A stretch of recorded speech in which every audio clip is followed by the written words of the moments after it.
BJP. സംസ്ഥാന അധ്യക്ഷൻ രാജീവ് ചന്ദ്രശേഖരനെതിരായ ഭൂമി കുംഭകോണ പരാതി പിൻവലിക്കാൻ ഭീഷണിയുണ്ടെന്ന് അഭിഭാഷകൻ കെ.എൻ. ജഗദീഷ് കുമാർ. അന്വേഷണം വേണമെന്ന ആവശ്യം ശക്തമാകുന്നതിനിടെയാണ് പരാതിക്കാരന് ഭീഷണി. കർണാടക സർക്കാരിന്റെ കോടികളുടെ സർക്കാർ ഭൂമി മറിച്ചുവിറ്റെന്നാണ് കോടതിയിൽ നൽകിയ പരാതി. ആരോപണത്തിൽ വസ്തുതയില്ലെന്ന് രാജീവ് ചന്ദ്രശേഖർ പ്രതികരിച്ചു. കർണാടക സർക്കാർ പാട്ടത്തിന് കൊടുത്ത ഭൂമി രാജീവ് ചന്ദ്രശേഖറിന്റെ കമ്പനി മറിച്ചുവിറ്റെന്നാണ് സുപ്രീം കോടതിയിലും കർണാടക ഹൈക്കോടതിയിലും നൽകിയ പരാതി. ഭൂമി അനുവദിച്ചത് BPLന് ഫാക്ടറി നിർമ്മിക്കാനായിരുന്നു. എന്നാൽ ഒന്നും തുടങ്ങാതെ ഭൂമി മറിച്ചു വിൽക്കുകയായിരുന്നു. 313.9 കോടി രൂപയുടെ ഭൂമിയാണ് ആകെ വിറ്റത്.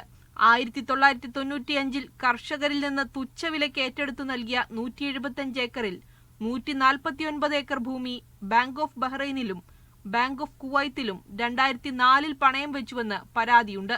ഇതിനായുള്ള അനുമതികൾ രാജീവ് ചന്ദ്രശേഖർ നേടിയെടുത്തത് തന്റെ രാഷ്ട്രീയ ബന്ധം ഉപയോഗിച്ചാണെന്നും പരാതിയിൽ പറയുന്നു. ആരോപണങ്ങളിൽ വസ്തുതയില്ലെന്നും നുണ പ്രചരിപ്പിക്കുന്നവർക്കെതിരെ നിയമ നടപടി ഉണ്ടാകുമെന്നും രാജീവ് ചന്ദ്രശേഖർ പറഞ്ഞു. തെറ്റ് ചെയ്താൽ മകനാണോ മരുമകനാണോ മാധ്യമത്തിന്റെ ഓണറാണോ ഞങ്ങൾ വിടില്ല. അത് എന്നെ കുറിച്ച് എന്ത് പറഞ്ഞാലോ എന്നെ കുറിച്ച് നുണ പറഞ്ഞാൽ അത് മാറുന്നു വിചാരിക്കണ്ട. തനിക്ക് ഭീഷണിയുണ്ടെന്നും സംരക്ഷണം വേണമെന്നും പരാതിക്കാരൻ ആവശ്യപ്പെട്ടു. പരാതി നിഷേധിച്ച് BPL വാർത്താക്കുറിപ്പിറക്കി. BPL കമ്പനിയിൽ നേരിട്ട് പങ്കില്ലാത്ത രാജീവ് ചന്ദ്രശേഖരനെതിരെയുള്ള രാഷ്ട്രീയ പ്രേരിതമായ നീക്കമാണിതെന്നും സുപ്രീം കോടതി തള്ളിക്കളഞ്ഞ കേസാണിതെന്നും കമ്പനി വ്യക്തമാക്കി. മീഡിയ 1 ഡൽഹി.